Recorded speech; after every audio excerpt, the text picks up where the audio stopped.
Merci Annabelle. Bonjour à mes trois intervenants que je n'ai pas eu l'occasion de saluer avant puisque nous étions déjà sur scène avec donc trois autres intervenantes. Vous l'avez compris, on vient de parler secteur, on a fait un focus sectoriel. Quelques brides déjà de clés de réussite ont été données concernant l'impact sur les territoires et notamment aussi comment est-ce que les territoires se mobilisent autour de ces différents enjeux. Donc moi, je suis toujours Marie Larsonneau, je suis toujours en charge des partenariats au sein de la FMD, mais je le rappelle, ce qui va nous intéresser donc sur cette table ronde, c'est de se poser la question effectivement des territoires, comment est-ce qu'ils agissent à l'échelle nationale, à l'échelle régionale et locale. Quand je parle territoire, je parle bien sûr de tous ces acteurs qui, à leur échelle et de par leur structure, vont agir effectivement. Quels sont les moyens aussi qui sont mis à disposition des entreprises, des réseaux professionnels pour mobiliser l'ensemble des parties prenantes sur les territoires? Qu'est-ce que chaque région, ville a apporté? Et puis, quelles sont aussi les initiatives qui méritent d'être essaimées? Donc pour répondre à ces questions, je suis là aussi accompagnée de trois intervenants et intervenantes de choix qui, là aussi, vont nous, de par leur perspective, vont nous donner à voir comment est-ce qu'on agit sur l'ensemble du territoire français au niveau local ou au niveau régional. Donc Armelle Chal, vous êtes responsable RSE au sein du MEDEF-Bretagne, Laurence Hulin, directrice de la diversité et de l'égalité des chances au sein du groupe La Poste, et puis Sylvain Raymond, directeur général de la communauté des entreprises s'engagent. Je vais vous poser une question, un peu comme tout à l'heure, savoir finalement dans quel secteur est-ce que vous vous positionnez, quels sont aujourd'hui les enjeux, comment est-ce que votre politique ou votre stratégie se décline au niveau local. Pour commencer, je vais laisser la parole à Laurence Hulin. Bonjour Marie, bonjour à tous et à toutes. La Poste, alors je pense que vous connaissez un petit peu le groupe La Poste, on est plutôt des logisticiens, aussi bien en France qu'à l'international. On a également des activités bancaires. Et donc, on a une forte activité, on va dire, logistique. On est présent sur tous les territoires. Et quand on parle de RSE, on a forcément un impact au niveau de l'environnement, puisqu'on est la première flotte de véhicules, mais de véhicules électriques également. C'est nous qui avons lancé les véhicules électriques en France avec un appel d'offres de plus de 5000 véhicules il y a fort longtemps. On a des enjeux évidemment sociaux, puisqu'on est l'un des plus gros employeurs en France. On a 230 000 collaborateurs. Et puis, on a des enjeux sociétaux. On est une entreprise à mission. On est une entreprise qui a des missions de service public. Donc, on se doit aussi d'être un petit peu leader sur ces sujets-là et d'embarquer au niveau de donner un petit peu l'exemple au niveau des entreprises. Et au niveau diversité et inclusion, si on fait un peu plus ce focus-là, c'est vrai qu'aujourd'hui, on se rend compte que pour une entreprise, ça valorise la marque employeur. On a de plus en plus de mal à recruter. Je ne sais pas vous. En tout cas, quand on arrive à recruter, il faut les conserver, ces talents. Donc, on a des politiques qui sont justement mises en place sur ce volet-là. On a aussi des enjeux de dotation extra-financière. On a de plus en plus de sujets sur ce volet-là où... Voilà, moi, je passe mon temps à faire du reporting, alors pas tout mon temps, mais quand même beaucoup. Et quand on dit des choses, on doit les prouver et également sur les territoires.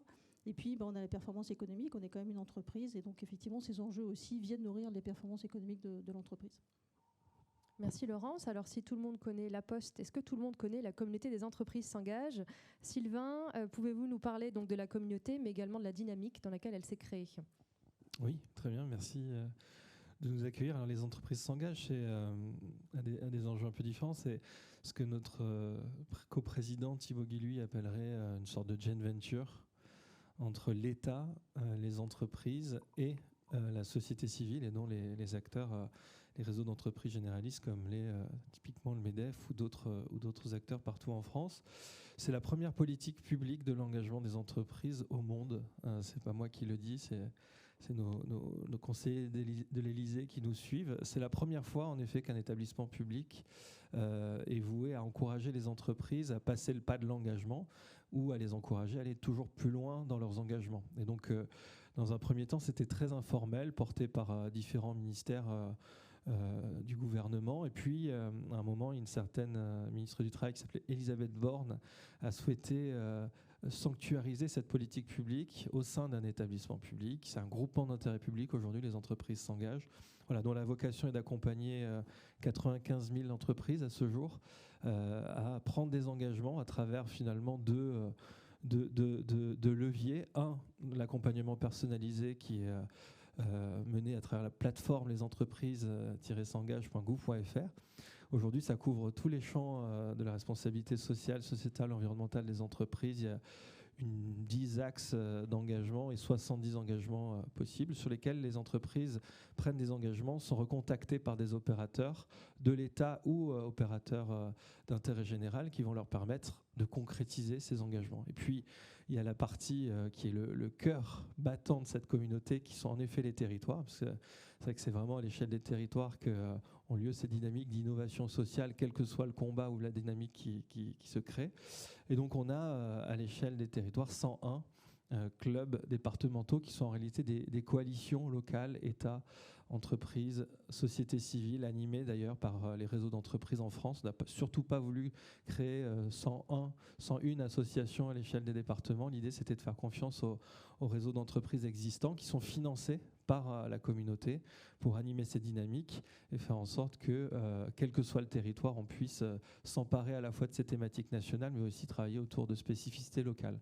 Voilà, 101 clubs départementaux, et pour certains qui se structurent à l'échelle des bassins d'emploi, parce que notamment l'évolution de Pôle emploi en France Travail a renforcé sa présence dans notre établissement et fait qu'aujourd'hui, les conseillers entreprises, notamment de France Travail, s'emparent de plus en plus de cette logique qui est que derrière chaque recrutement, mais il y a la perspective d'un engagement profond. Donc 101 clubs départementaux, des coalitions déjà présentes sur les territoires. Armelle, est-ce que vous pouvez nous parler effectivement du MEDEF Bretagne, nous présenter à la fois la structure et puis peut-être aussi ces grands axes stratégiques en matière de RSE, de diversité et d'inclusion? Alors volontiers. Il se trouve qu'au niveau du MEDEF Bretagne, alors moi je passe... on va dire l'essentiel de mon temps au MEDEF Bretagne, 4 jours par semaine. Et le dernier jour, je suis en opérationnel terrain, responsable RSE dans une PME à Vitré. Je le dis juste parce que ça me permet d'avoir un petit labo d'expérimentation et puis d'être opérationnel sur le terrain et d'avancer en même temps que les entreprises qui suivent des parcours RSE que l'on accompagne. Alors en fait, au départ, l'idée a été au niveau du MEDEF Bretagne et des MEDEF territoriaux bretons de pouvoir accompagner nos entreprises adhérentes par groupe, par niveau de maturité RSE, avec une approche très pragmatique, c'est-à-dire comment est-ce qu'on pouvait finalement embarquer des entreprises, aller plus loin en matière de RSE. On a choisi de faire 3 parcours, un parcours START, comme son nom l'indique, c'est pour ceux qui démarrent, un parcours RSE progression et un parcours RSE exemplaire. À l'intérieur de ce parcours, des entreprises très variées, du grand groupe à la start-up. Et l'intérêt de faire ensemble des choses en matière de RSE, c'est qu'on est opérationnel, on partage nos expériences, nos essais-erreurs, nos outils.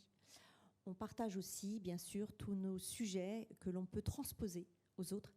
Et on a bien sûr des référentiels de RSE, comme l'ISO 26000, les objectifs de développement durable.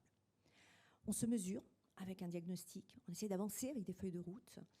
Et sur le sujet de la diversité, ce qui est aussi très intéressant, c'est de savoir que ces parcours que j'anime, on a d'abord eu 40 entreprises sur la session 1. Là, on démarre la session 2 avec 40 autres entreprises. On a aussi un groupe CSRD qu'on accompagne. C'est qu'à chaque fois, on a des partenaires. Donc, on évoquait qu'on ne fait jamais rien tout seul. On a des partenaires qui sont superbes. Et là, puisque le sujet, le thème est vraiment sur, on va dire, l'inclusion, la diversité, tous ces sujets et l'équité, on a choisi des partenaires qui étaient très engagés en matière de RSE et qui sont très engagés en matière de diversité, d'équité, d'inclusion. Ces partenaires sont sur les parcours RSE, EDF et la Banque Populaire Grand Ouest. Alors EDF, je vais donner juste en indication, déjà ce n'est pas EDF national, c'est EDF, on est breton, donc c'est EDF à l'échelle de la Bretagne, c'est une grosse ETI, ça fait à peu près 500 collaborateurs. La BPGO, donc Pays de Nantes, Bretagne, c'est à peu près 500, 600 collaborateurs. Donc on reste quand même dans un champ accessible et un champ de territoire. Et globalement, je vais citer 2 actions très fortes en matière d'inclusion sur les territoires qui nous ont donné envie aussi de travailler avec EDF et la BPGO pour accompagner ces entreprises à aller plus loin dans leur démarche RSE de manière plus structurée et plus probante. Alors, première action, c'est l'action d'EDF. En fait, EDF a décidé d'avoir une action très, très inclusive en mobilisant quelques 40 personnes pour 40 collaborateurs EDF pour aider des personnes qui sont en situation de grande précarité à ne pas être coupées de l'électricité. Donc ils font du cousu humain pour aider ces personnes à avoir des contrats aidés, à avoir dans le maximum de leurs possibilités. BPGO, de façon parallèle, fait la même chose en aidant des personnes très éloignées de l'emploi, qui ont retrouvé par exemple un emploi avec France Travail ou avec une mission locale, qui n'ont pas d'argent pour s'acheter un véhicule pour aller travailler. La BPGO, alors qu'ils sont souvent privés, ils sont souvent en situation bancaire très difficile, la BPGO ouvre pour eux un crédit spécifique, longue durée, petit taux, pour leur permettre d'acheter un véhicule pour se rendre à leur travail. Voilà, c'est 2 actions qui sont très fortes et qui nous invitent aussi à aller plus loin sur ces sujets-là. Si je parle un petit peu au nom du MEDEF, du coup, excusez-moi, je suis un petit peu bavarde, mais au nom du MEDEF, eh bien, nous, on a du MEDEF Bretagne et en particulier du MEDEF Ille-et-Vilaine. Ne dites pas tout maintenant. Ah, vous êtes en train d'anticiper mes questions. Ok, très bien. Je me permets de vous interrompre. Et j'y reviendrai juste après. Vous avez commencé à en parler. Il y a cette idée de proximité ici en étant sur le territoire. Vous l'avez dit, un jour que vous dédiez par semaine pour aller justement être plus proche du terrain. Là où la table ronde précédente, on parlait de l'importance aussi, l'enjeu de la diffusion. Comment est-ce qu'on s'assure aussi que les programmes que l'on met en place, les organisations, les entreprises se les approprient. Et moi, ce qui va m'intéresser là, et la question, ce sera peut-être d'abord pour Laurence. J'imagine, et je le sais, au sein de la Poste, il y a donc tout un réseau. Ce matin, on en a aussi beaucoup parlé de l'importance des réseaux de collaborateurs, de collaboratrices, des réseaux de correspondants ou d'ambassadeurs. Comment est-ce qu'aujourd'hui, dans un groupe aussi grand que la Poste, qui va irriguer des centaines de milliers de collaborateurs, eh bien, on anime ce réseau d'ambassadeurs? Comment est-ce qu'on fait en sorte qu'à l'échelle régionale et locale, eh bien, on s'empare de ces enjeux de RSE, de diversité et d'inclusion? Et surtout, comment on fait qu'on arrive à réussir à toucher tout le monde. En fait, la problématique, je vous le dresse rapidement, on a à peu près 17 000 de points de contact, donc 17 000 endroits où on a des postiers. On a 20 000 managers, 5 000 collaborateurs, RH. Donc, résultat, comment est-ce qu'on fait pour irriguer? Et on a à peu près 80% de nos collaborateurs qui sont, on va dire, des employés, donc qui n'ont pas forcément d'adresse mail. Voilà. Donc une fois qu'on a dit ça, on se doute bien de la force effectivement du réseau. Donc on a aujourd'hui, nos 5000 collaborateurs de la filière RH, on a des gens qui sont spécialisés dans tout ce qui est diversité et inclusion. Donc on a à peu près 150 personnes qui sont nos correspondants. Alors c'est des DRH ou c'est des responsables qualité de vie au travail. Donc ça va être notre clé d'entrée. Donc on va pouvoir les animer. Alors quand on dit les animer, c'est qu'on a une ligne directrice, on a des accords sociaux qui sont négociés avec des engagements de la part de la Poste par rapport à des actions à mettre en place. Et donc, on va justement animer, on va donner, on va faire finalement des espèces de kit clés en main au territoire pour pouvoir déployer nos actions. Donc ça, c'est ce qui est fait pour être sûr que la politique irrigue bien à tous les niveaux. Et après, en fait, on a des réseaux plutôt informels. Donc, on a un réseau qui s'appelle le réseau Parité, qui va justement être uniquement axé sur l'égalité professionnelle entre les femmes et les hommes et la parité au sein des différents établissements. Et là, on est vraiment sur des gens totalement informels. Donc, on n'est pas sur la filière RH. On a fait exprès de prendre quelque chose d'à côté. Mais on est plutôt sur des gens qui sont convaincus par le sujet. Donc, on a un réseau Parité. On est en train de monter, on a monté un réseau neuroatypie par des gens aussi qui sont soit concernés eux-mêmes par la neuroatypie, soit qui ont des enfants ou des gens dans leur famille ou des managers de personnes qui sont neuroatypiques. Voilà, donc on essaye de monter différents types de réseaux, pas forcément de rester au niveau en silo, parce que c'est pas non plus très intéressant. Il faut faire plutôt venir des personnes d'autres horizons. Et derrière, donc, on va essayer de voir quel type d'indicateurs on peut mettre en place. Donc on a des indicateurs qui sont des indicateurs nationaux et on a des indicateurs qui se diffusent jusqu'à la maille locale pour voir par exemple le nombre de travailleurs en situation de handicap, le nombre d'aidants familiaux, où voilà, où on va réussir à identifier finalement les territoires qui sont les plus appétants, on va dire ça, sur le sujet de la diversité et de l'inclusion, et ceux qu'on a besoin d'animer un peu plus. Et après, on a quand même un constat, c'est qu'il y a beaucoup de choses qui tiennent sur l'engagement du manager et du directeur, et puis la situation personnelle de la personne. Si vous avez une personne qui a un enfant en situation de handicap, cette personne va mener des actions sur ce sujet-là. Si vous avez une personne qui est aidant familial, elle va plutôt aller sur ces sujets-là également. Voilà, donc ça va aussi dépendre de l'appétence de la personne sur le territoire. Oui, je pense qu'on y reviendra tout à l'heure. tu as commencé à en parler, des appétences des territoires, savoir s'ils avancent à la même vitesse ou non. Je voudrais juste revenir un instant sur les outils aussi qui existent au sein du groupe La Poste pour que ce réseau il soit animé. On a parlé donc de salariés qui n'ont peut-être pas une adresse mail. Qu'est-ce qui existe aujourd'hui pour faire en sorte que ce soit des sujets pris en main par la majorité, on va dire, des salariés? L'outil de base, en fait, c'est l'affiche. Alors, ça vous paraît peut-être lunaire parce que vous êtes peut-être dans des bureaux tertiaires, etc. Nous, on a encore une fois 17 000 sites. On a des bureaux agents seuls. Donc, il y a des gens qui sont tout seuls dans leur bureau de poste. Et en fait, on a un système qui est un A4, tout bête, en noir et blanc. Et donc, c'est un système qui existe depuis, entre guillemets, la nuit des temps à la Poste. Hein. On a été fondé en 15e siècle. Donc, voilà. Alors, ça n'existait pas encore. Et donc, on met ce petit infoposte qui va donner l'info primordiale avec 2-3 idées clés. Typiquement, le dernier que moi j'ai pu faire, c'était pour la négociation de l'accord aidant.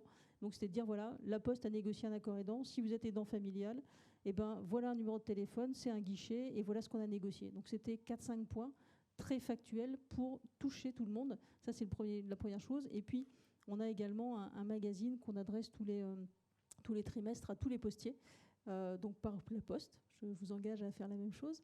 Et voilà, on donne toutes les informations RH, de business, d'évolution au sein de l'entreprise. Donc on donne aussi cette information via ce canal-là à tous nos collaborateurs.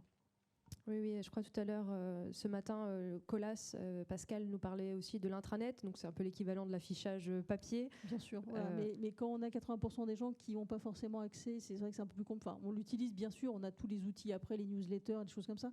Mais voilà, ça va plus être pour toucher les RH ou les managers. Mais si on veut vraiment toucher tout le monde, on est obligé de passer par ces outils-là.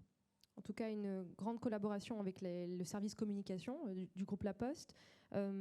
Sylvain, pour les entreprises s'engagent, je crois aussi qu'il y a un certain nombre d'outils qui sont aujourd'hui à mes dispositions, des clubs. Est-ce que vous pouvez nous en dire plus? Quels outils et comment est-ce que vous faites à la fois donc je vais prendre un anglicisme, mais du top-down, comment est-ce que vous faites descendre la stratégie, puis aussi comment est-ce que vous faites remonter les actions locales?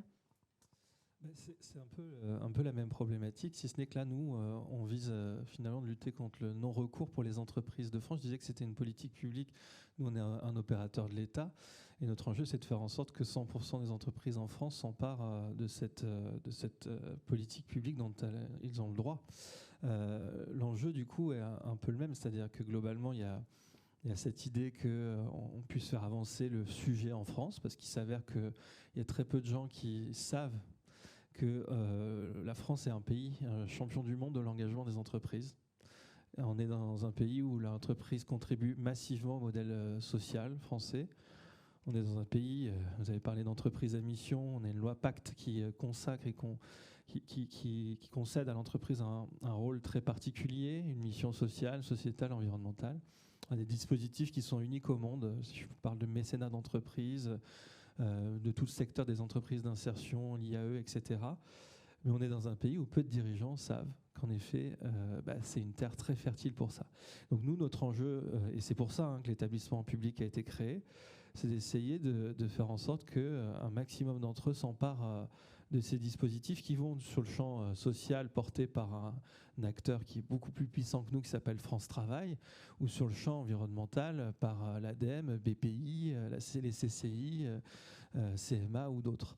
Et donc comment on fait? On a en effet une stratégie d'animation communautaire. Donc ces clubs, déjà on essaie de faire en sorte qu'ils aient, en termes de gouvernance, une personnalité représentative de ces mondes-là qu'on essaie de réconcilier. Un dirigeant d'entreprise engagé, petite, moyenne ou grande entreprise à l'échelle du territoire, qui est connu pour cette capacité à fédérer, qui est d'ailleurs très souvent dans les réseaux d'entreprises, au MEDEF ou ailleurs. Et puis un représentant de l'État, de plus en plus de préfets, délégués du préfet ou directeurs de ce qu'on appelle les DETS, qui globalement sont les services déconcentrés du ministère du Travail et de l'Économie. Et puis, encore une fois, essayer de faire en sorte que ces réseaux puissent y jouer une part avec des animateurs que sont le MEDEF, la CPME, le CJD, les entreprises pour la cité, la Fondation FACE. Il y a une trentaine d'acteurs qui qui animent ces clubs. Donc nous, on va essayer de leur donner les moyens à travers finalement 2 types d'outils. Tout ce qui est lié à cette plateforme gouvernementale, où ils vont retrouver l'ensemble des kits, que ce soit des logiques de campagne d'affichage, des repères qu'on peut leur donner en termes de traitement des thématiques et comment les traiter, selon qu'on soit sur des formats de dialogue, de réflexion ou des formats de passage à l'action. Il y a près de 2000 opérations qui ont lieu sur les territoires en France chaque année. Et puis bien sûr, exactement ce qui est évoqué, c'est comment on fait remonter ces expérimentations locales, où là on va s'inspirer de ce qui se passe à l'échelle des territoires. On pourra y revenir tout à l'heure, mais on a plein d'exemples d'opérations qui sont nées à l'échelle du Puy-de-Dôme, des Hauts-de-France ou Loire-Atlantique, et qui ont directement, et c'est le propre d'une politique publique et d'un établissement public, qui ont complètement intégré le catalogue d'accompagnement de France Travail, de l'ADEME et d'autres acteurs. Et donc pour ça, c'est cette dynamique qui consiste à nous animer un club de leaders, un club de référents de l'État, un club d'animateurs, avec vraiment le fait qu'il y a un encadrement très précis avec des outils vraiment dédiés pour chacun. Puis il y a quand même un effet levier avec des grandes campagnes nationales. C'est l'établissement qui donne ces orientations. Là, en l'occurrence, c'est cette campagne que vous avez peut-être aperçue, qui s'appelle « Plus qu'une entreprise, je dirige une entreprise engagée ». On va se servir de grands dirigeants d'entreprises emblématiques. Alors là, c'est Corinne de Bilbao, notamment la présidente France de Microsoft, Thierry Marx, Elisabeth Moreno, Thierry Mallet, Transdev et d'autres, qui portent ces messages avec cette ambition, qui est une logique d'identification à ces grands dirigeants d'entreprise. Effectivement, les campagnes de communication, on a souvent entendu parler des grandes dates marronniers, qui sont aussi une manière de rappeler quand l'organisation s'engage sur un ou plusieurs sujets, et effectivement de montrer aussi les visages des personnes qui portent haut et fort ces sujets-là. Au sein du MEDEF Bretagne, Armelle, comment est-ce que ça s'anime ? Je sais qu'il y a 4 MEDEF locaux au sein même du MEDEF Bretagne. Comment est-ce que vous animez ce collectif de clubs ou de réseaux ? Quels sont les outils, voilà, les méthodes, les process pour animer une collectivité à l'échelle du territoire ? Alors, je vais rebondir sur les entreprises s'engagent.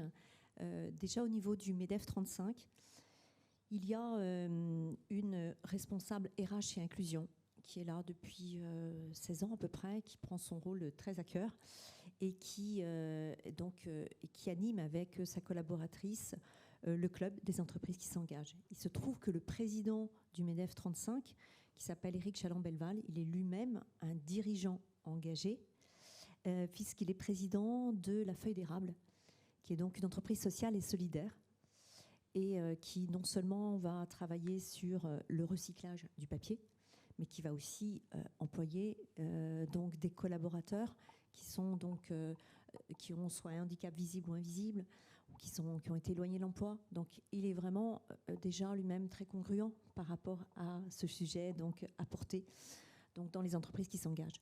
Donc là, il y a effectivement vraiment cette démarche d'animation avec des entreprises qui sont adhérentes du MEDEF ou pas. Et il y a toute une série d'événements qui ponctuent justement l'envie de s'engager, l'envie de partager.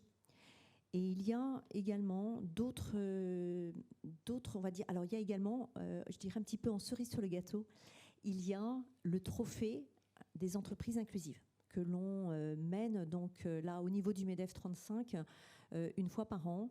Et c'est un très beau trophée que j'ai eu l'occasion de voir l'année dernière. Il y a souvent un parrain ou une marraine qui porte un handicap fort et qui peut être un sportif, par exemple, qui a eu un handicap. Donc cette année, c'était tout particulier. En plus, avec les JO, voilà, c'était vraiment le cas d'un grand sportif qui faisait du triathlon et qui donc souffrait d'une maladie dégénérative et qui était là en très fort parrain.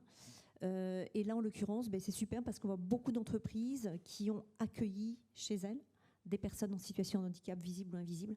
Et il y a tous ces témoignages. C'est très fort en émotion et ça donne envie à d'autres entreprises de le faire. Ça, c'est un des exemples. Il y a dans d'autres sujets d'inclusion également des outils qui sont bien rodés, des événements, je dirais vraiment, c'est des événements qui entraînent et qui donnent envie.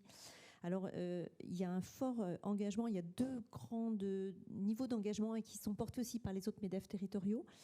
C'est engagement au niveau des jeunes et engagement au niveau des réfugiés. Alors, si je parle au niveau des jeunes, il y a vraiment, c'est assez, on va dire, structuré volontairement. Il y a déjà une opération qui invite les jeunes à aller en entreprise. Donc, c'est l'école en entreprise. Ça dure 2 jours. Et il y a des jeunes qui viennent visiter des entreprises, mais qui viennent pas en groupe. C'est chacun dans une entreprise. Il découvre, il fait un rapport d'étonnement. Il a le droit de poser toutes les questions qu'il veut aux personnes qui l'encadrent. Et finalement, ça désacralise l'entreprise. Ça donne envie, ça fait germer des métiers. Voilà. Et ça fait germer des connexions. Donc ça, c'est une première opération qui est récurrente tous les ans et qui se vit sur les 4 MEDEF. Il y a une autre opération qui va au-dessus, c'est pour les alternants. Et là, en l'occurrence, on a eu tout récemment les pépites de l'alternance. 86 entreprises, c'est une initiative qui est née dans les Hauts-de-France et puis qui est passée par les Pays de la Loire, qui est allée jusqu'en Bretagne et qui est allée sur la Bourgogne de mémoire. Et en l'occurrence, au niveau de la Bretagne, on a eu 86 entreprises, je crois qu'on a eu le palmarès, 86 entreprises qui ont répondu oui pour dire « Ok, j'accueille en fait des alternants ». Et là, on est vraiment dans une logique où on travaille l'alternance. C'est-à-dire comme il y a des trophées de l'alternance avec ces pépites, les pépites de l'alternance, on a vraiment un jury. Donc là, dans la démarche, c'est, je disais, 86 candidatures en fait. Il y a 15 partenaires qui ont adhéré au principe. Il y a 36 membres du jury. Et donc, on a un classement avec le contexte de l'alternance, le parrain, la visite des différents métiers. Et en fait, l'accompagnement, le tutorat, enfin, tous ces sujets-là sont abordés. Et je donne un exemple d'une entreprise en particulier qui était un peu en campagne, qui a rénové une sorte de ferme pour accueillir ses alternants. Je trouve ça fabuleux. Voilà, ce sont des exemples comme ça qui donnent aussi envie. Voilà pour ce deuxième sujet, Pépite. Et on est en réflexion en partenariat avec une très belle initiative qui s'appelle NQT, Notre quartier a du talent.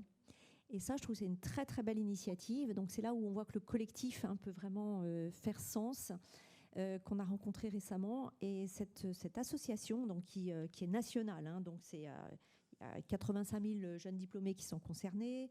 Il y a 4 500 mentors actifs. Voilà, il y a plus de 1000 partenaires. Donc l'idée, c'est de la décliner sur la Bretagne. Et là, en l'occurrence, ce sujet, il est superbe parce qu'il vise à aider des jeunes qui sont diplômés, mais qui n'ont pas de réseau, qui sortent des quartiers, on va dire, un peu en difficulté, qui n'ont pas eu des parents forcément qui les ont aidés à avoir des stages et du réseau. Donc c'est vraiment, là, c'est du mentorat de personne à personne, c'est de l'intuitu personné, et ça fonctionne très bien. Donc ça peut être aussi une piste supplémentaire, voyez, pour avancer sur ce sujet-là. Je terminerai avec juste la partie donc des réfugiés, où là, vraiment, il y a toute une démarche qui est mise en place avec beaucoup d'acteurs locaux. Ça a démarré avec donc les Syriens, les Afghans, les Guinéens. Ça se poursuit avec les Ukrainiens. Et là, il y a vraiment un dispositif très, très pointu, y compris en allant chercher des interprètes russes qui parlent l'ukrainien.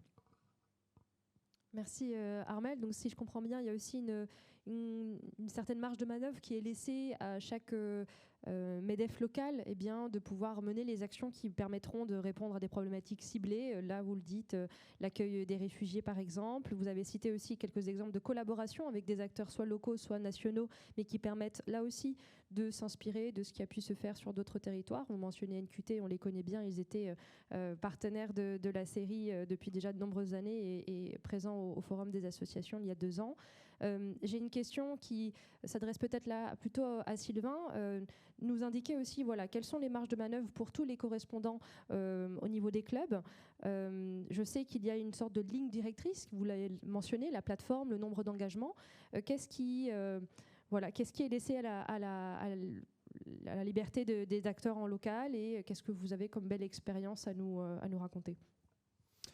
Mais on est en train d'essayer de suivre une stratégie qui consiste au départ, un établissement public, ça a toujours cette vision de se dire, voilà, c'est très top-down et globalement, on suit des directives. Finalement, dès le départ, quand même, on s'est rendu compte qu'il y avait, encore une fois, pas mieux qu'un écosystème local bien défini, une thématique qui est pour l'écosystème une fragilité bien identifiée, parce que tous les acteurs on porte le même diagnostic et globalement une capacité très rapide à pouvoir s'organiser pour y répondre. Et donc nous, aujourd'hui, ce que j'évoquais, la plateforme, les orientations qu'on donne à travers les différentes typologies d'animation communautaire, réunions qu'on peut avoir avec ces triptyques d'animation, finalement, c'est un cadre qui est posé, mais en aucun cas on va dire il faut traiter absolument cette thématique. Bon, je disais qu'il y en avait 70, c'est assez dense. Non, ce qu'on va essayer de faire, c'est de faire en sorte de traiter les thématiques qui sont les plus importantes à l'échelle de l'écosystème. Et donc là, nous, on fixe un cadre derrière, libre au triptyque local de s'emparer ou non d'une thématique, d'essayer d'aller en explorer une autre aussi également. Et en effet, ça fait de très belles histoires. Typiquement, si je prends le champ de l'inclusion, il y a un jour un président de fédé d'athlétisme dans les Hauts-de-France qui rencontre un patron d'entreprise qui est leader du club Les Entreprises s'engagent. Ils se disent, typiquement, on est passé sur le champ du recrutement, de l'ère de la sélection des candidats, la séduction des candidats. Il faut trouver d'autres manières de recruter. Et en effet, on évoque le sujet du mentorat. Ils inventent le stade vers l'emploi. Le stade vers l'emploi, c'est un dispositif qui permet à des demandeurs d'emploi et des recruteurs de se rencontrer le matin de manière complètement anonyme sur un terrain de rugby, de foot, de ping-pong, de karaté, ce que vous voulez. Le midi, il y a une levée de l'anonymat et l'après-midi, ça se transforme en job dating. En fait, on s'est rendu compte que la plupart des recruteurs ont déjà trouvé leurs ressources le matin même sur les terrains de foot, de rugby, etc. etc. Donc ça, c'est le stade vers l'emploi. Ça peut paraître anecdotique, c'est un dispositif comme ça qui est né vraiment sur l'imagination des leaders des clubs. En réalité, aujourd'hui, on est à plus de 1000 stades vers l'emploi par an et ça a complètement intégré les nouvelles pratiques de recrutement du aller vers de l'opérateur qui est France Travail. Dans le Puy-de-Dôme, un jour, on s'est rendu dans le Puy-de-Dôme, alors avec un peu de retard parce que les trains là-bas arrivent souvent en retard. Et on assistait à la fin d'une opération qui s'appelait Recrute ton boss. Typiquement, dans la philosophie de cette logique qui consiste à aller vers, à se dire que les CV, maintenant, ils n'arrivent plus sur le bureau du DRH et qu'il faut aller chercher les candidats.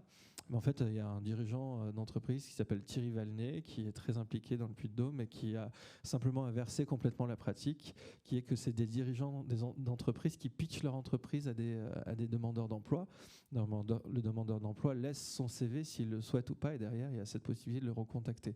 Tout ça pour dire que en fait, c'est dans l'imaginaire de ces entrepreneurs qui confrontent finalement leurs approches avec les approches assez classiques des opérateurs de l'État ou du public qu'on a finalement les meilleurs dispositifs qui s'inventent à l'échelle des territoires. Et là, je prends que l'exemple du recruter autrement, recruter inclusif, mais ça donne à voir sur ce qui naît à l'échelle des territoires, qui a cette capacité de passer à l'échelle en moins de 6 mois, parce que quand on a des taux de sortie positifs pour les deux dispositifs que j'évoque, à plus de 70% à l'emploi, il s'avère que ça intéresse quand même beaucoup nos décideurs publics. Effectivement, et puis vous l'avez dit, il y a vraiment le fait de s'appuyer aussi sur des acteurs locaux qui savent identifier les priorités, qui savent se mettre en marche rapidement, qui savent aussi décliner sur d'autres territoires. Donc je me souviens d'un travail fait avec les dettes vraiment assez fort et qui vous veillez également à ce que ce soit dans le cadre bien de la feuille de route qui est fixée par le club. Vous voulez ajouter un mot ?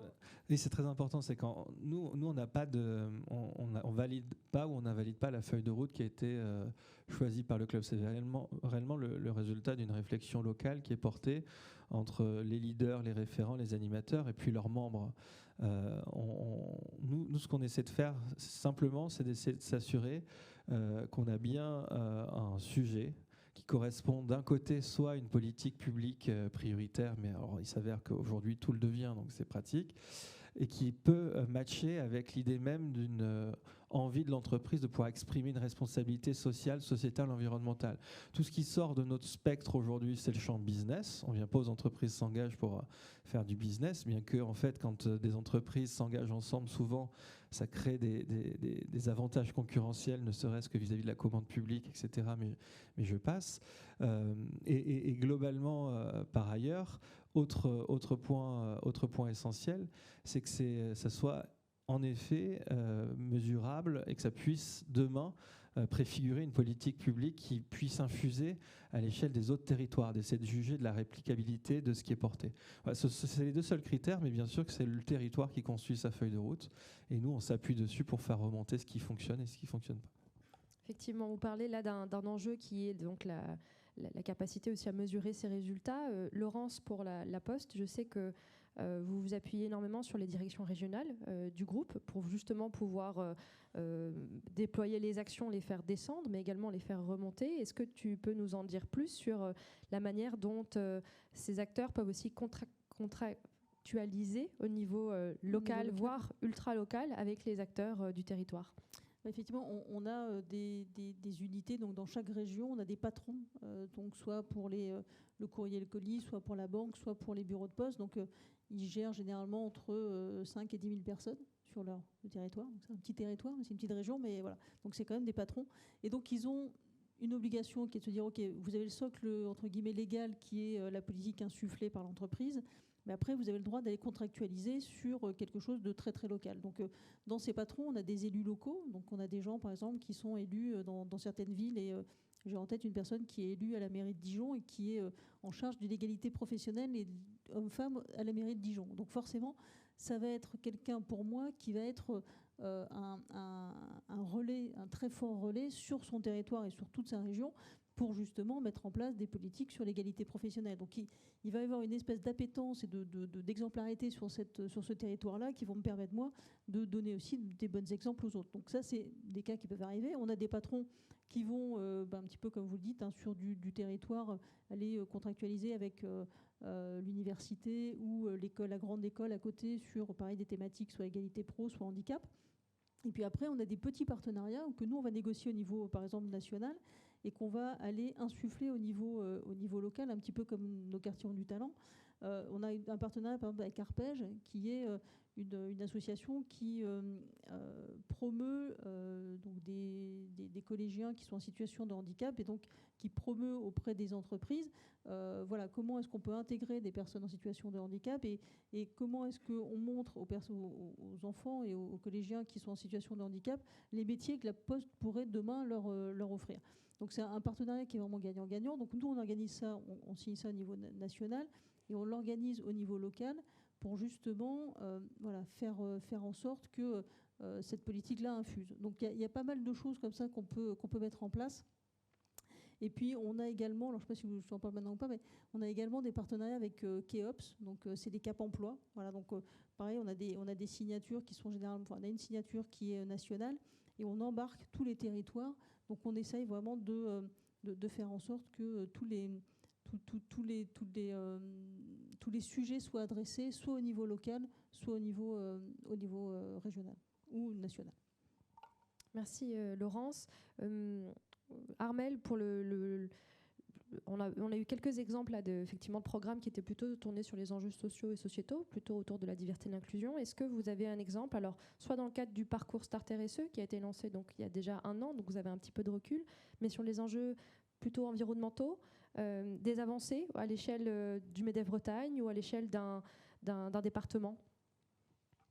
Alors, déjà, une chose importante pour être en lien avec ce qui a été dit préalablement, on essaye, tant sur la partie sociale, sociétale, que sur la partie environnementale, dans une logique de territoire, d'aller au-delà des, comme on dit, KPIs, des indicateurs de performance. Les indicateurs de performance, c'est très bien, ça mesure finalement l'amélioration continue, le suivi donc, de ces indicateurs.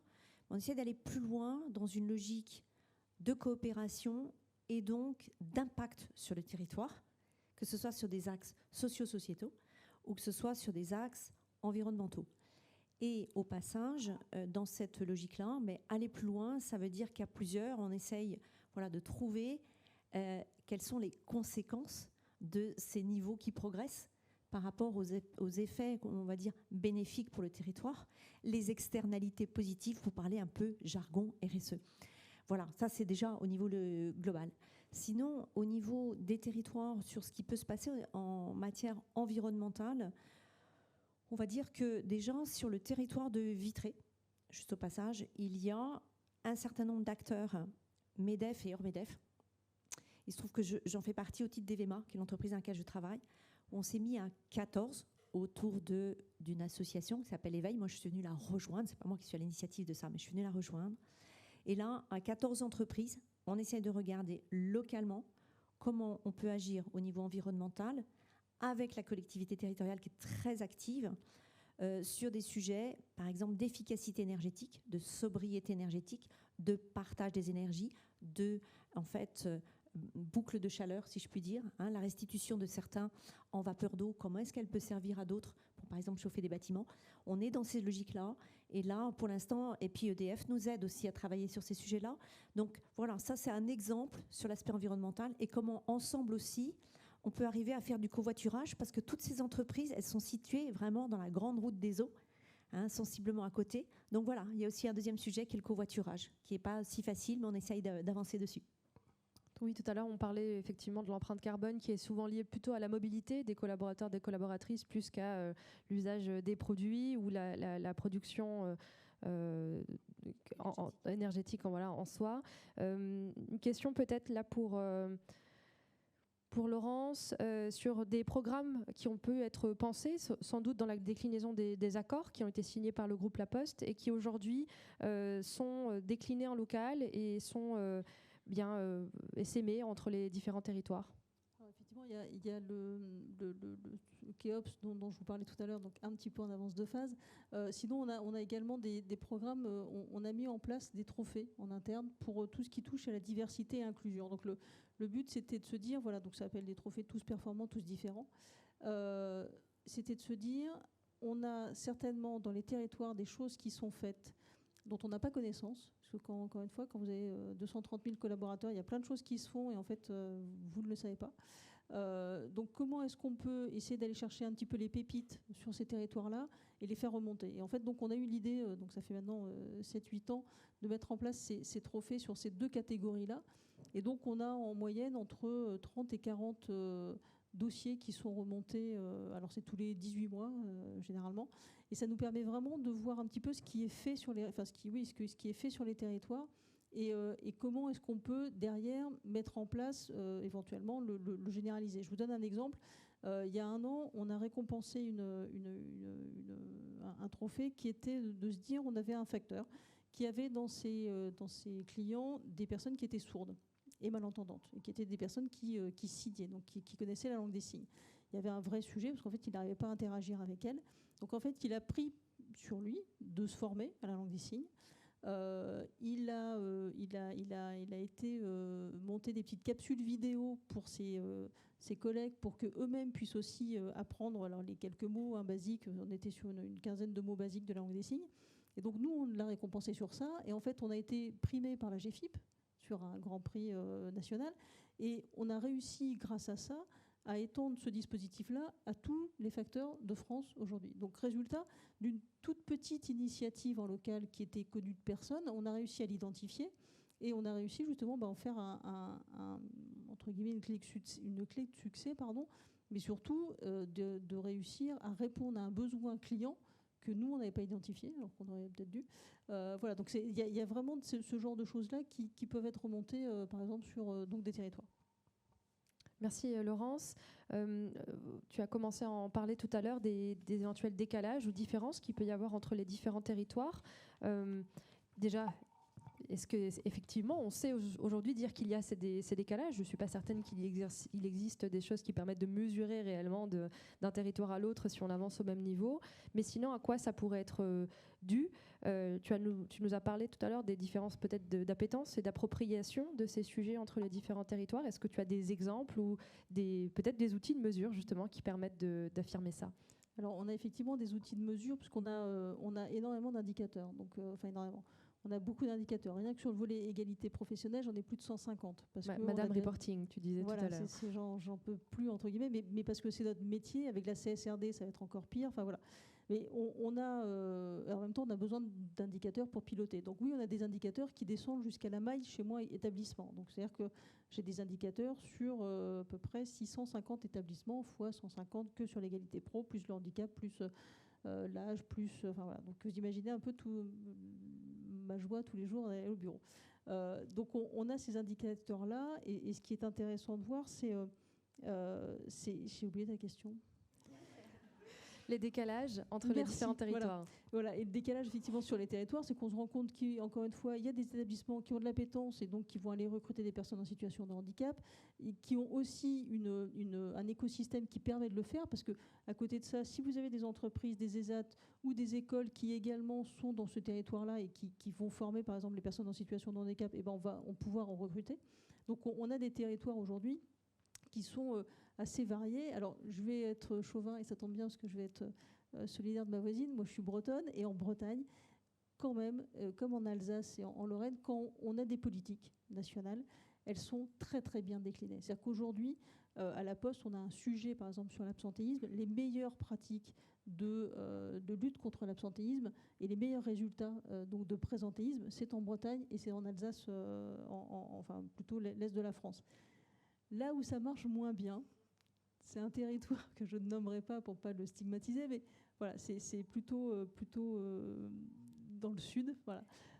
Plus au sud que la Bretagne et la Lorraine. Plus au sud que la Bretagne et que la Lorraine. Voilà, donc on a effectivement des territoires qui sont un petit peu plus compliqués à embarquer. Alors ça ne veut pas dire que ça ne marche pas, ça veut dire juste qu'il y a moins de suivi d'indicateurs, il y a moins de possibilités, entre guillemets, d'avoir des remontées aussi d'informations, parce qu'en fait, ce n'est pas forcément dans les us et coutumes. Voilà. Mais je pense qu'on n'est pas les seuls à être confrontés à ce genre de choses. Non, effectivement, je te rejoins là-dessus. Il y a probablement aussi des temps d'appropriation qui ne vont pas être les mêmes, des choses peut-être qui ont plus vocation à être de l'ordre de l'informel et qui ne vont pas être remontées. Tu le disais aussi, les personnes qui sont tes ambassadeurs ou correspondants sont souvent des personnes avec des multiples casquettes, et donc on peut assez aisément comprendre qu'il va y avoir un incitant qui va être plutôt de l'ordre personnel. Et on a un problème aussi, on a aussi un sujet, mais je pense que toutes les entreprises sont pareilles. C'est-à-dire qu'aujourd'hui, moi je m'occupe de diversité et inclusion, je fais partie de la DRH du groupe, mais dans la DRH du groupe, il y a la formation, il y a l'emploi, il y a la GPEC, il y a la paye, il y a tout ce qu'on veut, et finalement sur le territoire, ça va toujours retomber sur la même personne.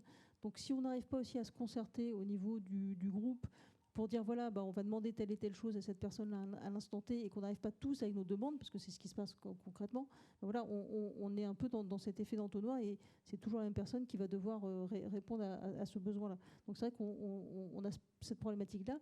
Et l'autre problématique, c'est que je n'ai pas de lien hiérarchique, je n'ai qu'un lien de fonctionnel. Donc c'est si la personne a d'autres objectifs, et la plupart du temps elle a d'autres objectifs à honorer, je ne vais pas forcément passer en priorité. Exactement, d'autres objectifs, j'allais dire d'autres priorités. Sylvain, pour les entreprises s'engagent, est-ce que vous avez aujourd'hui du recul sur différents territoires ? Je sais qu'a priori, vous avez commencé à en parler, des territoires vont plus facilement aller sur certains sujets que d'autres. Est-ce que vous avez là des exemples ? Oui, nous, c'est plutôt au-delà d'une volonté ou pas d'y aller. Alors déjà, le sujet de l'alliance territoriale entre ces différents acteurs que beaucoup veulent encore opposer à l'échelle d'une société, entre l'État, la puissance publique, les entreprises, les associations, tout ce beau monde, on a très clairement aujourd'hui politiquement des territoires qui entretiennent ces divisions. Donc c'est beaucoup plus compliqué quand les puissances politiques en place ne sont pas réceptifs à ce type d'initiative et qu'elles ont même tendance à entretenir les oppositions. Bon, ça je mets ça de côté. Après, c'est plutôt une logique de niveau de maturité. C'est-à-dire que la science des alliances, elle est évidente sur les territoires, paradoxalement, qui globalement en a le plus besoin, là où les fragilités sont les plus importantes. Je pense notamment typiquement dans les Hauts-de-France à tout notre territoire du Pas-de-Calais. Là, ça fait depuis quasiment le départ que les entreprises s'engagent et structurées sous la forme de bassins d'emploi, où des opérations ont lieu directement à l'échelle des bassins d'emploi. Et on va travailler sur certains territoires le sujet des violences faites aux femmes, par exemple, dans l'entreprise et en dehors. Sur d'autres territoires, on est très très avancé sur le sujet actuellement, par exemple, des expérimentations de réinsertion des allocataires du RSA dans le cadre également de l'accompagnement dont ils bénéficient aujourd'hui. Et sur le même territoire, typiquement, j'évoquais tout à l'heure le Stade vers l'emploi, c'est là qu'est né le fameux Stade vers l'emploi. Donc ça donne un exemple très précis d'un territoire où c'était très hétérogène mais qui s'est complètement emparé de la philosophie. Et c'est plutôt ici, là, pour moi, un enjeu de est-ce que on est prêt à cette dynamique de l'alliance territoriale entre ces différents types d'acteurs. Bien sûr, deuxième point, ça dépend du tissu économique. Il y a des endroits où, on le voit, dans certains départements, on n'a pas la même composition de typologie d'entreprise. On a les réseaux classiques qui sont peut-être moins institués qu'ailleurs. Ben là, ça met beaucoup plus de temps, parce qu'il y a un temps de la reconstitution de ces logiques de coalition entre les entreprises elles-mêmes. Et ça, c'est un vrai enjeu, de pouvoir s'appuyer sur des opérateurs, France Service notamment, BPI, donc je parlais de France Travail tout à l'heure, qui vont nous permettre de recréer cette cohésion entre différents d'une même économie. Voilà. Donc ça part de là. Puis ce qui est très lié à ce qui a été dit, c'est qu'en fait on se rend compte que et ça rejoint l'idée des oppositions, c'est que c'est quand même beaucoup une question de personnes derrière les structures. On a des territoires où même au niveau des réseaux d'entreprises, on a cette envie d'aller ensemble. Et puis parfois, il y a les clivages de la concurrence qui sont plus forts que l'envie de faire ensemble et d'aller plus loin. Voilà. Donc ça, c'est un vrai enjeu aussi. Nous, la difficulté aujourd'hui, les entreprises s'engagent, c'est qu'on se présente comme une bannière, un commun, et qu'en fait, on se rend compte que c'est difficile de trouver sa place quand on veut être un commun.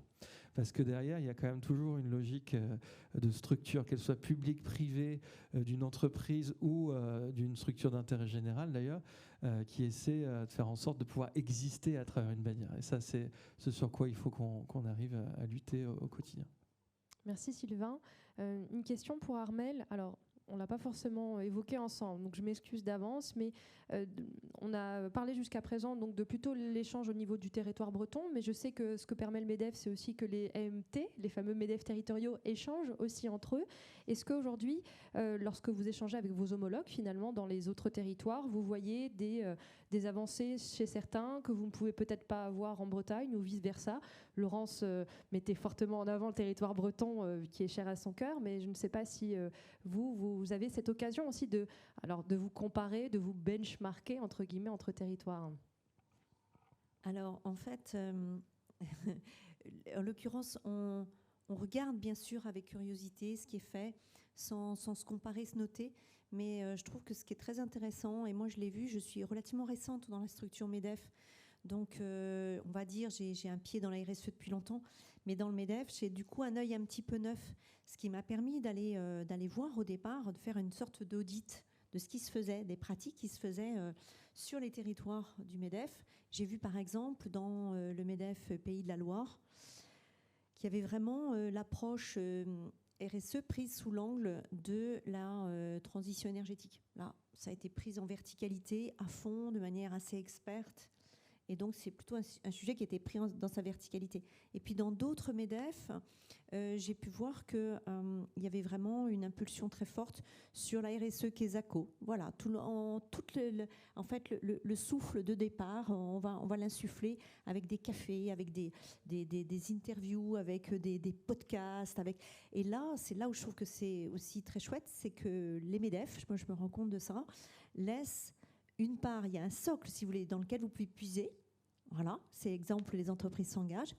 Et puis, il y a une part de créativité, il y a une part de partage, il y a une part d'histoire des partenaires qui fait que vous pouvez apporter votre propre pierre à l'édifice. Et plus qu'une notion de comparaison, il y a vraiment une notion d'inspiration réciproque. J'ai envie de dire ça.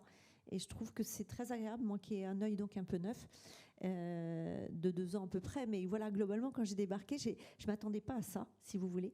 Et je trouve que c'est très instructif, c'est inspirant. Voilà, aussi simplement. Merci Armelle, et j'imagine qu'effectivement c'est quelque chose qu'on retrouve dans la philosophie de la communauté des entreprises s'engagent. Est-ce que vous voulez en dire un mot, Sylvain, avant qu'on passe aux bonnes pratiques et puis aux questions du public? Non, très rapidement, c'est exactement ça. C'est-à-dire que dans la construction de l'offre de valeur qu'on peut avoir vis-à-vis des territoires ou même des dirigeants d'entreprises qui ont des niveaux de maturité très différents, l'objectif c'était de se dire c'est quoi les besoins de ces patrons au niveau local. Donc il y a en effet ceux à qui on va juste faire de la sensibilisation, de la vulgarisation de ce qui existe. Si je tire le fil du recruter autrement, avant les entreprises s'engagent, sur le recruter autrement, on parlait aux dirigeants de PMSMP, de POI, de PEC, d'AFPR, etc., etc. Et on avait des dirigeants d'entreprise, je me souviens, premier déplacement dans les Ardennes, à la fin, ils étaient repartis, ils n'avaient pas compris ce qui s'était passé. Parce que, encore une fois, c'est des mondes qui s'opposent beaucoup, notamment dans le langage. Donc notre enjeu, c'est simplement de se dire, typiquement, la PMSMP, c'est de l'immersion professionnelle. Tu peux accueillir un ou deux collaborateurs, tester, leur permettre d'aller plus loin. Là, il y a la formation avec la POI et PEC, et ça dresse le parcours d'une entreprise qui tend la main à quelqu'un qui a envie de pouvoir l'accompagner avant de le recruter. C'est aussi simple que ça. Donc ça, c'est un enjeu de sensibilisation. Il y a ceux qui sont très en avance et à qui on doit permettre d'être des backbones, d'être des expérimentateurs dans cette dynamique. Et eux, c'est ceux qui inventent les opérations à l'échelle des territoires. On a un leader dans la Haute-Loire, on parlait des champs de transition écologique, qui est en train de, avec France Travail, mais avec l'ADEME, avec des acteurs locaux, dont l'INRA et compagnie, qui est en train de travailler à l'attractivité des métiers de l'agriculture, par exemple, et à cette idée de la transmission de l'exploitation agricole. C'est né dans la Haute-Loire, c'est lié au leader, à son écosystème, et donc là, on est vraiment dans une logique d'expérimentation qui va remonter, et donc là, c'est fait pour les plus avancés. Puis il y a ceux qui, globalement, se disent « c'est bon ».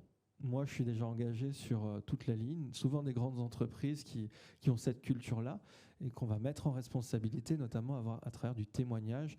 Et ça rejoint la campagne de communication que j'évoquais tout à l'heure, où en effet, Philippe Val, des personnalités engagées comme Thierry Marx ou Elisabeth Moreno, sont, eux, plutôt dans une logique d'évangélisation et de faire en sorte que d'autres nous rejoignent. C'est super. Je vais conclure avec quelques exemples de programmes qui marchent bien, notamment sur certains territoires. Peut-être que ça vous donnera des idées, soit d'acteurs à aller adresser, soit de thématiques ou d'approches. Je vous donne aussi l'opportunité d'échanger avec nos intervenantes. Donc, dans quelques instants, on fera passer des micros. Si vous avez des questions, on sera ravis de les prendre. On a commencé à en parler donc de Recrute ton boss, qui je crois est donc une initiative clairement de recrutement inversé, qui est née dans le Puy-de-Dôme. Vous avez parlé de Stade vers l'emploi, plutôt dans les Hauts-de-France. Je crois aussi savoir que dans les Yvelines, il y a Patron dans ma ville. Des initiatives également dans le territoire des Bouches-du-Rhône, avec peut-être un exemple de collaboration, je crois, avec l'Académie Aix-Marseille. Sylvain, est-ce que vous voulez nous en dire un mot ? Oui, alors peut-être je ne suis pas trop dans ma ville parce que c'est symboliquement extrêmement fort. C'est la première fois que cette opération a lieu. C'est en effet les Yvelines et qui a parmi ses leaders un certain Damba Yatera. Damba Yatera, c'est quelqu'un qui a repris son entreprise quand il a entendu ces deux dirigeants dire, alors qu'il est juste agent de sécurité à l'époque, qu'ils vont mettre la clé sous la porte. Et lui dit non, je veux reprendre l'entreprise, je sais que je peux y arriver. Il reprend l'entreprise et même pas 3 ans après, c'est 1500 collaborateurs et que des jeunes qui sont issus des quartiers prioritaires de la ville. Il est en train d'ouvrir aux États-Unis parce que c'était dans son mindset un rêve ultime. Et typiquement, ce jour-là, c'était à Sartrouville. On s'était retrouvés autour de Demba Yatera sur cette opération qui s'appelle Patron dans ma ville, qui consiste à faire venir dans les quartiers des dirigeants d'entreprise, donc on avait et qui ont d'une certaine manière, qui parlent à ces jeunes. Donc il y avait le CEO de Carrefour qui est quand même pas méconnu. Il y avait le président de Gameloft chez GNI qui s'appelle Stéphane Roussel. Il y avait Demba, il y avait des dirigeants locaux. Et donc, on engage l'échange avec ces jeunes. Le matin même, il y avait eu le décès d'un certain Naël. C'était le matin même. Et l'après-midi, on avait ces jeunes qui étaient repartis avec des étoiles dans les yeux. Mais au-delà de ça, des opportunités extrêmement concrètes, justement d'immersion, de mentorat et d'accompagnement de ces dirigeants d'entreprise. C'est un peu ça l'esprit. Et en effet, c'est un peu la même chose du côté des Bouches-du-Rhône, qui bénéficie en plus d'un contexte particulier qui est le cadre de Marseille en grand, où là, on va tester plus spécifiquement tous les dispositifs du plan Jeune Solution qu'on va essayer d'amener un peu plus loin, y compris d'ailleurs avec les acteurs académiques. Merci. Je vais rester sur ma thématique territoire. Vous l'avez compris. Je crois aussi, Laurence, tu as des exemples au niveau du Tarn-et-Garonne ou peut-être aussi en Bretagne d'actions qui ont fonctionné et qui sont en phase d'être répliquées.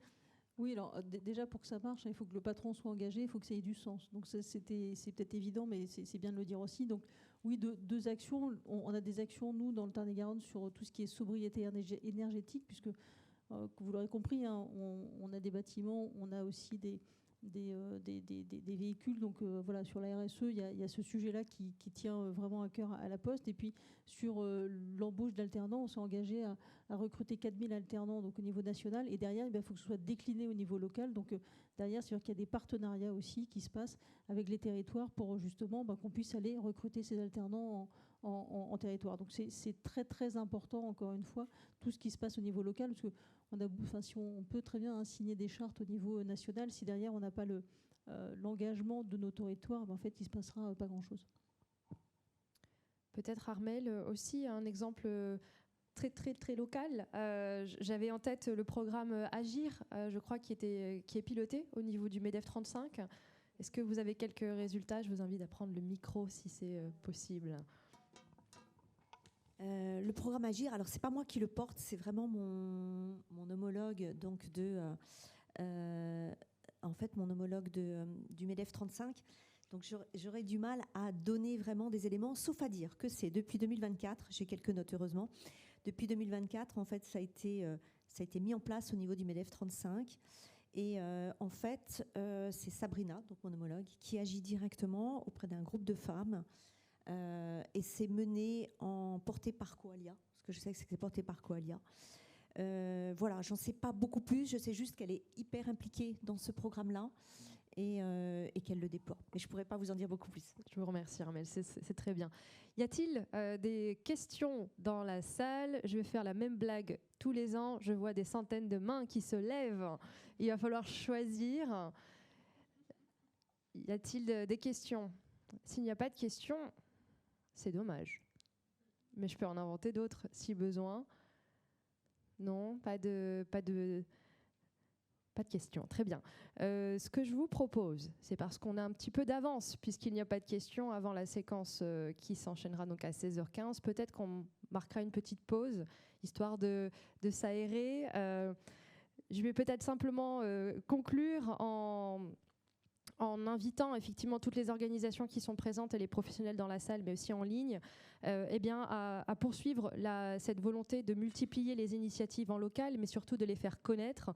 Ça rejoint beaucoup des enjeux dont on a parlé aujourd'hui, qui est l'effort aussi de communication, des nombreux programmes qu'on a évoqués et qui mériteraient probablement d'être essaimés et encore une fois qui sont peut-être méconnus. Donc encore une fois aussi trouver les moyens de valoriser ces programmes, mais aussi de valoriser probablement les gens qui les portent. Je vous ai entendu, vous nous parlez d'appétence, de personnalité, d'enjeux qui sont aujourd'hui tenus par des individus. Si ces individus sont amenés à quitter l'organisation ou le territoire, elles peuvent mourir avec ces départs. Donc chercher à valoriser ces profils. Multiplier les approches. Alors on a beaucoup parlé d'inclusion, d'insertion. On a essayé aussi de raccrocher les wagons avec les enjeux plus environnementaux, mais en tout cas multiplier ces approches-là, multiplier ces méthodes avec à chaque fois un dénominateur commun qui est l'implication de toutes les parties prenantes. Essayer d'embarquer un maximum d'acteurs divers et variés dans la démarche.